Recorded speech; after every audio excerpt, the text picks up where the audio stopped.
한동안 자존감을 높이는 방법이나 꿈을 이루어 가기 위해 노력하는 방법을 다루는 책들을 살펴봤는데요. 오늘은 그러한 자기계발 서적들과는 결이 많이 다른 책을 소개하려 합니다. 바로 돈과 빚이라는 우리들 삶에 있어서 지극히 현실적인 문제를 다루는 빚 때문에 고민입니다를 소개합니다. 제 유튜브 채널명이 토닥토닥 책 속에이다 보니 주제가 조금 다르지 않은가 싶기도 했습니다.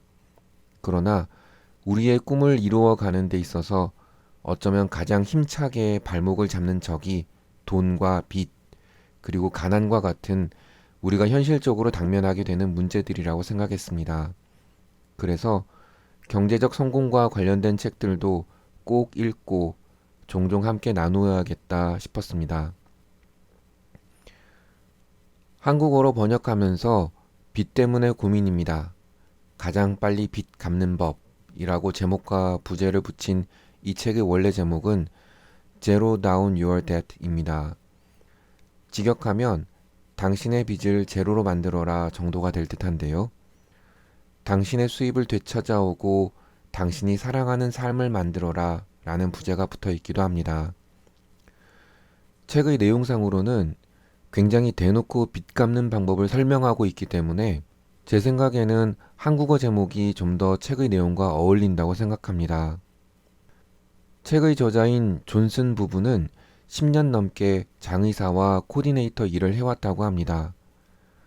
장례 업계의 특성상 하루 24시간, 1년 365일 항시 대기하며 일에 매여 있어야 했습니다.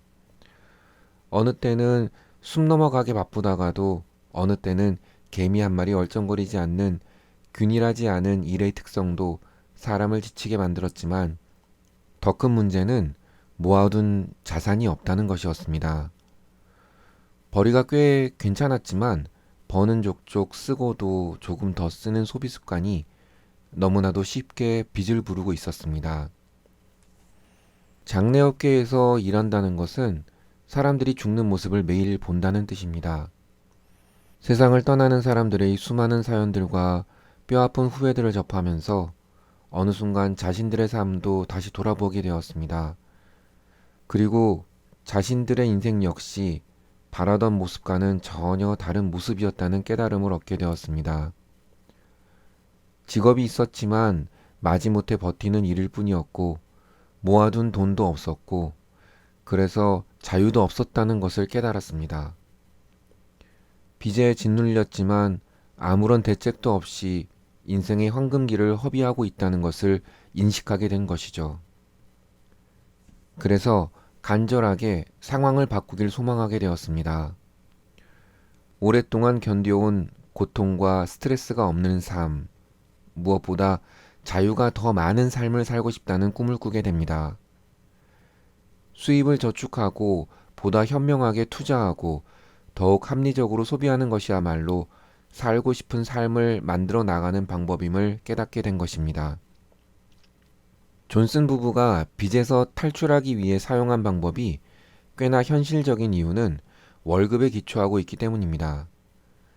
내가 꿈꾸는 인생을 가로막는 가장 큰 장애물이 빚이라는 것을 인식했다면 반대로 지금 내가 받는 월급은 자산을 늘리는 가장 강력한 무기라는 것입니다. 빚을 지면 나의 월급은 더 이상 내 것이 아닙니다. 내 수입에 행사할 수 있는 나의 권한이 채권자에게 넘어가는 것이죠. 그러므로 지출을 정확하게 모두 기록하고 철저하게 예산에 맞추어 사는 식으로 매달 나에게 온 돈에게 구체적으로 할 일을 알려주어야 돈이 나에게 머물게 됩니다. 다달이 정해진 월급이 들어오고 있다면 내 삶을 자유롭게 만들 돈은 이미 충분하다는 것을 인정해야 합니다. 그리고 여기에 존슨 부부는 제로섬 예산이라고 부르는 단순하지만 철저하게 지출을 통제하는 방법을 사용하여 더 이상 빚을 방치하지 않고 모두 청산해냈습니다. 제로섬 예산은 수입에서 지출과 저축을 빼면 0이 되어야 한다는 아주 간단한 원칙입니다. 먼저 내 소중한 시간과 노력의 대가인 지난달의 월급을 기준으로 월 수입을 기록합니다. 그리고 소중한 나의 월급이 통장을 스치고 지나가게 하는 이번 달의 각종 청구서들과 지출들을 기록하여 월 지출을 결정합니다. 잔액이 마이너스인가요? 당연히 지출을 악착같이 줄여서 0으로 맞춰야 합니다. 잔액이 남았나요? 빚을 상환하거나 저축하여 잔액을 0으로 맞추세요. 그리고 이 과정을 반드시 지켜야 하는 원칙으로 삼아 매달 반복하세요. 수입보다 덜 쓰는 것이 월 소득의 잠재력을 증폭하는데 가장 효율적이라는 전제하에 제로섬 예산을 구성하는 세부적인 방법을 상세하게 소개하고 있습니다. 그리고 제로섬 예산을 지켜나가는 과정에서 다들 겪게 되는 비슷비슷한 어려움과 문제들을 예산 흡혈기라 부르며 경계하고 있습니다. 조금 유치하긴 하지만 예산 흡혈기라고 충분히 부를 만한 것이 우리는 돈을 벌기 위해서 시간, 즉 우리의 인생을 내어주고 있기 때문입니다.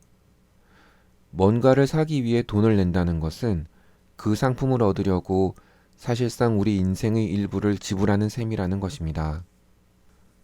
이렇게 제로섬 예산을 설정하고 운영하는 방법에 더하여 비상금의 필요성이나 비상금을 만들고 운영하는 방법, 그리고 가장 중요한 빚을 청산하는 방법에 대해서도 책의 많은 부분을 할애하여 구체적인 경험과 생각을 공유하고 있습니다. 제 경우 비상금이나 기부에 대한 저자들의 생각이 제가 미처 생각하지 못했던 부분을 깨우쳐주는 계기가 되기도 했습니다. 결국 의식적으로 지출을 선택하게 되면 내 지갑 형편을 영원히 바꿀 힘을 얻게 되는 것 같습니다. 뭔가를 사고 싶을 때마다 먼저 꼼꼼히 따져보세요. 그리고 당장 수중에 있는 돈으로 살 수 있는 것만 사야 합니다. 수입보다 덜 쓰고 살겠다고 다짐해야 합니다. 진정으로 원하지 않는 것들에 안 돼 라고 말함으로써 정말로 원하는 것들에 돼 라고 말할 방법을 찾는 것이 바로 빚을 청산해가는 과정일 것입니다. 의미 없는 소비를 멈추고 내가 진정 사랑하는 삶을 살아야 합니다. 이 책을 통해 진정한 나를 위한 삶을 사는 방법 한 가지를 또 배웠습니다. 지금 같은 삶을 원한 게 아니라면 당장 빚부터 갚아야 합니다. 어찌 보면 당연한 이야기들을 쓴 것 같고 어떤 면에서는 이미 많이 알려진 방법들을 사용하고 있지만 읽는 내내 새삼 느끼는 점이 많았습니다. 이미 책의 방법들을 실천하면서 효과를 보고 있기도 하고요. 책의 내용 중 그 출발점이라 생각되는 부분을 읽고 마치도록 하겠습니다. 끝까지 들어주셔서 감사합니다. 그리고 진정 원하는 자유로운 삶을 살게 되시기를 축복합니다. 내 지출 성향은 어떨까? 진실 7을 기억하는가? 빚은 수입을 차별하지도 수입으로 해결되지도 않는다. 빚을 지게 하는 것, 제어하는 것도 지출이다. 재정에 가장 빠르게 큰 효과를 내기 위해서는 낮게 달린 열매부터 따는 게 최선이다. 여기에서 제일 만만한 목표는 바로 과소비다. 자신의 과소비를 어떻게 알아챌까? 예산보다 더 많이 쓴다. 돈을 빌린다. 월 소득을 과용한다. 일상에서 과소비를 하는 기본적인 방법 3가지다. 하나씩 더 자세하게 논의해보자. 1. 예산보다 더 많이 쓴다. 예산의 특정 항목에서 애초 계획보다 더 많이 쓰는 경우는 매우 흔하다. 특히 처음에는 이것이 진짜 문제인지 아닌지 판단하려면 지출기록부와 예산을 비교해 보면 된다. 일단 예산에 책정된 금액보다 더 많이 썼다면 과소비를 한 것이다. 하지만 실수로 예산의 그 항목을 충분히 반영하지 않았다면 예산을 좀 더 정확하게 세우려고 노력하면 된다. 더 좋게는 다음 달에 예산을 넉넉하게 책정하는 것이다. 반면 애초에 마음먹은 정도보다 더 많이 쓴 것 같다면 다음 한 달 동안 지출을 더 세심하게 살펴야 한다. 예산을 매주 점검하면 도움이 될 것이다. 2. 돈을 빌려서 과소비한다. 돈을 빌려서 하는 과소비 역시 아주 간단한 문제다. 불필요한 지출을 끊으려면 당신이 분수에 넘치게 구매하는 온갖 방법을 살펴보아야 한다. 다음번에 뭔가를 사고 싶을 때 질문 두 가지를 스스로에게 던져보면 도움이 될 것이다. 이것을 현금으로 살 수 있을까? 이 지출이 월간 예산에 편성되어 있나? 만일 대답이 둘 다 그렇다면 구입할 여력이 되는 것이다. 둘 중 하나라도 아니다면 여력이 안 되는 것이다. 그런데도 신용카드를 긁어서 사기로 했다면 당신은 살 여력도 안 되는 것을 사기 위해 없는 돈을 쓰는 중이다. 한마디로 분수에 넘치게 사는 것이다. 사지 마라. 무조건 사지 마라. 진실 9로 이 내용을 다르게 살펴보자. 진실 9. 현금으로 살 수 없으면 살 형편이 못 되는 것이다. 가혹하게 들린다는 것을 안다. 많은 사람이 이와는 다르게 말할 것이다. 그리고 당신 스스로도 이를 부정할 구실과 이유를 100만 가지는 찾아낼 것이다. 하지만 누가 뭐라 해도 이는 사실이다. 뭔가를 현금으로 지불할 수 없으면 당신은 감당한 형편이 안 되는 것이다. 현금을 이용하지 않는 것, 그 행동이 바로 당신이 애초에 빚을 지게 된 경위다. 현금을 쓰기가 어려울 수 있다.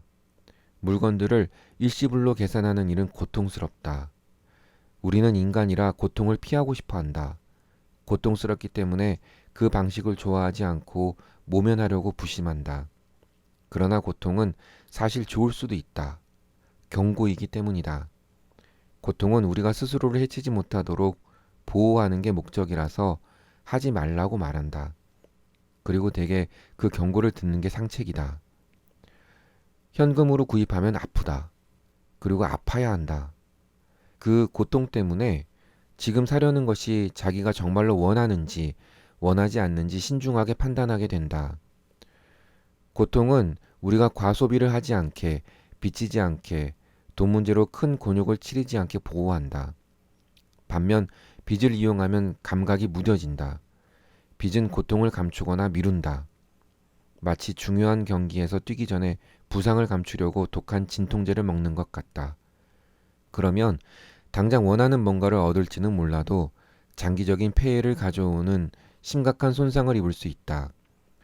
순전히 자신의 상처를 더 악화시킴을 깨닫지 못한 탓에 말이다. 빚으로 돈 문제를 감추지 마라. 즉석에서 현금을 지불하거나 직불카드를 사용해 통장에 있는 현금으로 계산하라. 고통을 신호삼아 과소비를 피하라. 당신이 구입하는 모든 것에 마찬가지다. 자동차, 가구, 텔레비전까지. 집을 살 때를 제외하고 뭔가를 구매하기 위해 돈을 빌린다면 살 여력도 안 되면서 분에 넘치게 소비하는 것이다. 월 소득을 과용한다. 물론 뭔가를 살 돈이 있다고 전부 사도 되는 것은 아니다. 살 여력이 되는 것마다 다 사면 머지않아 여력이 되는 게 많이 남지 않을 테니까. 당신은 수입에 맞춰서 쓰거나 수입보다 덜 쓰고 살지는 모르지만 쟁여둔 돈이 많지 않다. 버는 족족 썼다가는 결코 저축하거나 빚에서 벗어날 수가 없다는 이야기다. 요즘 세상에는 돈 쓸 데가 너무나 많다. 유용한 도구와 장비가 널렸고 탐나는 부가 상품이 포함된 케이블 방송 패키지도 많다. 또 갈수록 스마트해지는 스마트폰과 데이터 요금제는 어떤가? 우리는 월급을 월 이용료와 회원제 온라인 쇼핑 클럽에 바치고 있다. 하지만 돈 나갈 곳이 이미 정해져 있으면 저축할 돈도 쓸 돈도 남지 않는다. 잘 기억하기 바란다. 당신이 하는 모든 소비 선택에는 결과가 따른다. 어떤 상품을 사려고 돈을 쓰면 그 돈을 다른 무엇을 하는 데는 쓸 수 없다는 뜻이다. 당신이 하는 그 선택은 상품 A가 상품 B보다 중요하다고 말하기도 한다. 그리고 당신이 지속적으로 A, B, C에 돈을 쓰면 D를 위해 쓸 돈은 한 푼도 남지 않게 된다. 불행하게도 너무나 많은 사람이 소비 선택의 결과를 인지하지 못한다. 그러고는 월급의 상당 금액을 안 써도 되는 곳에 허비해버린다. 월급은 자산을 늘리는 가장 강력한 무기다. 기억하다시피 진실 2는 이렇다. 하지만 당신이 하는 모든 소비 선택은, 특히 꾸준히 나가는 월 이용료와 청구서들은 그 월급의 일부를 앗아간다.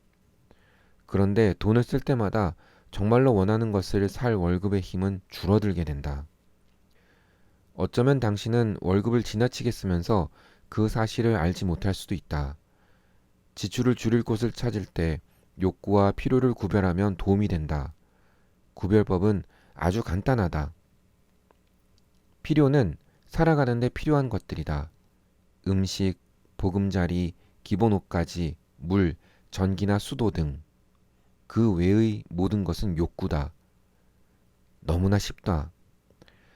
그러나 잠깐, 성급하게 단정하기에는 이르다. 많은 사람이 일부 욕구를 실제로 필요라고 믿는다. 그것들 없이는 절대로 살 수 없다고 확신하면서 말이다. 이런 생각은 월 소득의 위력에도 부정적인 영향을 미칠 수 있어서 위험하다.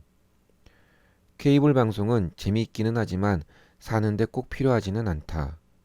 값비싼 유치원, 새 차, 스포츠 클럽, 그리고 당신이 또 무엇을 가지고 싶어 하든 모두 욕구다. 당신은 돈을 이런 상품들을 사는데 쓰기로 선택하는 것이고, 그래도 괜찮다. 하지만 이를 바꾸어 말하면 당신이 이런데 비용을 더는 들이지 않기로 선택할 수도 있다는 이야기다. 욕구를 필요라고 우기면서 스스로를 기만하지 마라. 욕구는 필요가 아니다. 그리고 빚에서 벗어나려고 애면글면할 때는 절대적으로 필요한 게 아닌 모든 지출이 삭감을 고려할 대상이다.